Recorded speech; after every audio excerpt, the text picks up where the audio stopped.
तो वीतरागी श्रवण की धारण की है, लेकिन उस मुद्रा के बाद जो भी क्रिया वो जीव कर रहा है उसका फल भविष्य में विषय भोग की इच्छा है। क्या है उसकी इच्छा? अभी भली कुछ ना मिले। ये तक उदाहरण में लिखा है आचार्य भगवान ज्ञान सागर महाराज जी और आचार्य भगवान विद्यासागर महाराज ने उसके अर्थ में टीका में कि जीव ये तक आकांक्षा कर लेता है अभी अपने शरीर को क्लेश दे रहा हूं तो क्या हुआ, अभी मैं अपने वर्तमान के शरीर को इतना तप और क्लेश दे रहा हूं, कोई बात नहीं, भविष्य में मुझे ऊंचे ऊंचे स्वर्ग के पद मिलेंगे, ऐसी आकांक्षा। इसलिए वो जीव उत्कृष्ट पद धारण करने के बाद भी अभव्य की श्रेणी में आया है। और अभव्य है तो वो चाहे पद धारण करे चाहे ना करे वो मोक्ष कभी नहीं जा पाएगा। क्या कहा? दो प्रकार के जीव हैं, भव्य अभव्य।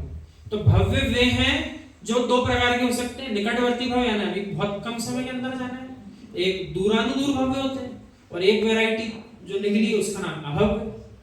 अभव्य जीव ना अभी जाएगा ना कुछ समय बाद जाएगा और ना अनंत काल बाद जाएगा, उसकी योग्यता नहीं है ऐसी कि वो मोक्ष महल में प्रवेश सिद्ध भगवान बन के कर पाए। हाँ, निगोदिया बन के जा सकता है लेकिन सिद्ध भगवान बन के नहीं जा सकता। तो कौन जाएगा? भव्य जीव ही मोक्ष जा सकता है। अब भव्य जीव भी कब जाएगा? जब तक भेद विज्ञान नहीं करेगा तब तक वो भी नहीं जाएगा। हो सकता है भव्य तो है, पर माना कि कोई जीव भव्य है, अभी जनाले आता दिख रहा है, स्वाध्याय करता दिख रहा है, सारी क्रिया शुभ कर रहा है, बहुत अच्छी बात है, पर ये भी तो हो सकता है बीच में 1 करोड़ भाव बाकी है। नहीं हो सकता? हो सकता है 10 करोड़ भाव बाकी है तो मोक्ष तो जाएगा, लेकिन अभी निकटवर्ती भव्य नहीं है कि तुरंत चला जाए, बहुत कम भय है। और दूरानुदूर भव्य कहला सकता है क्योंकि 10 करोड़ पर्याय बीच में उसको धारण करना, ऐसा हो सकता है। ये 10 करोड़ कुछ भी नहीं है, नहीं तो आप कहोगे ठीक है करोड़ों की संख्या होती होगी, करोड़ की बात नहीं चल रही है, हम गिन भी नहीं पाए, हो सकता है इतनी पर्याय भी बीच में धारण करना पड़ जाए अर्धबुद्गल परावर्तन काल में, लेकिन वो भव्य है। अच्छा, एक बार यूं भी विचार करो, सारी भव्य जीव की अभी सम्यक दृष्टि है क्या वर्तमान समय? अभी की अभी बात करो, अभी के अभी जितने भव्य जीव हैं 3 लोक के, वो सब क्या अभी सम्यक दृष्टि है इसी समय 8:35 पे आज नहीं है ना? कितने ही सारे ऐसे भव्य जीव होंगे, हो सकता है असंख्यात हो, जिनने आज तक अपनी भवितव्यता का प्रदर्शन ही नहीं किया है, सम्यक हुआ ही नहीं, ना भेद विज्ञान हुआ, लेकिन भव्य है। आगे चल के हो सकता है 5 पर्याय बाद, 10 पर्याय बाद, अगली पर्याय में चाहे देव बनके, चाहे नारकी बनके, चाहे त्रियंश बनके, चाहे दोबारा मनुष्य बनके, फिर से उनको ऐसा प्रसंग आएगा जीवन में, पहली बार सम्यक दर्शन होगा। नहीं तो आप सोचो अपन को हुआ इस पर्याय में तो सारे भव्यों को हुआ, ऐसा नहीं। सारे भव्य जीव वर्तमान में ही सम्यक दृष्टि हो ऐसा नियम नहीं है। कुछ जीव जो भव्य होंगे तो भविष्य की पर्याय में भी सम्यक दर्शन प्राप्त करेंगे पहली बार, और उस पहली बार के बाद चल पड़ेंगे।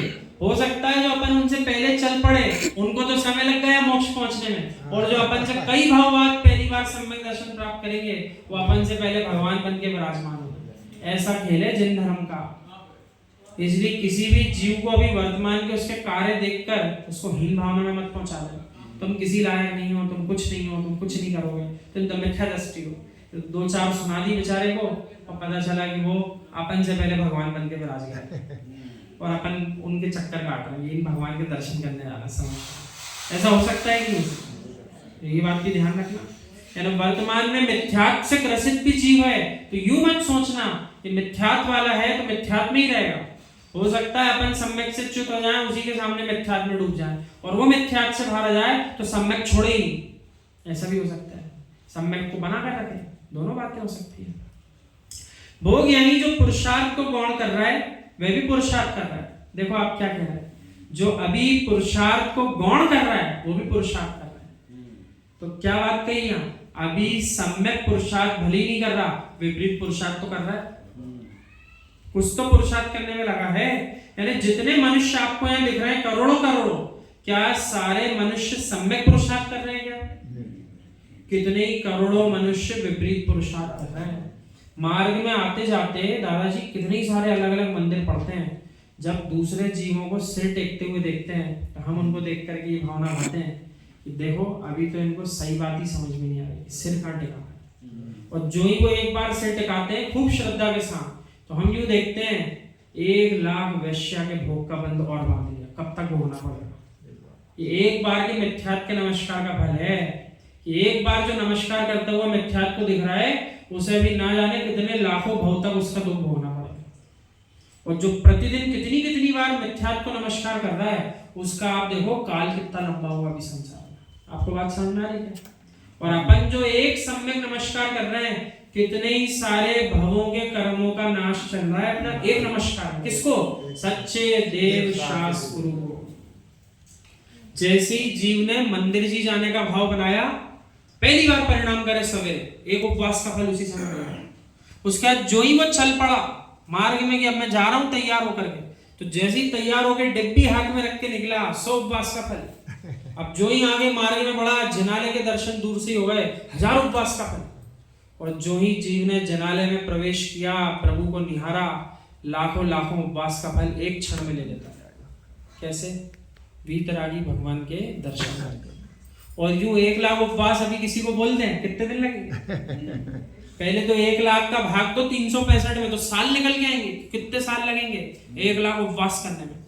और इसलिए फिर यूं भी कहा कि देखो, चतुर्थ काल का जीव जो पुरुषार्थ कर रहा है और पंचम काल का जीव जो पुरुषार्थ कर रहा है, तो उसमें 1000 गुना फल का भेद है। कितना गुना फल का भेद है? यानी वहां चौथे काल में 1000 उपवास करो, तब जितना पुण्य बनेगा उतना पुण्य यहाँ पंचम काल का जीव एक उपवास भाव पूर्वक करके बांध सकता है। इतना बड़ा फल बताया है अभी पंचम काल में तप का।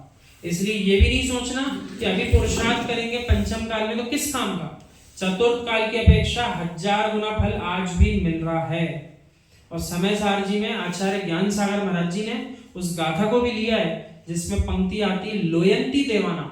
इस पंचम काल से भी विरले वीतरागी भावलिंगी श्रवण पूर्ण रूप से साधना करके, निर्विकल्प भाव से साधना करके अभी भी पंचम काल से लोकांतिक देव में जाके जन्म ले सकते हैं।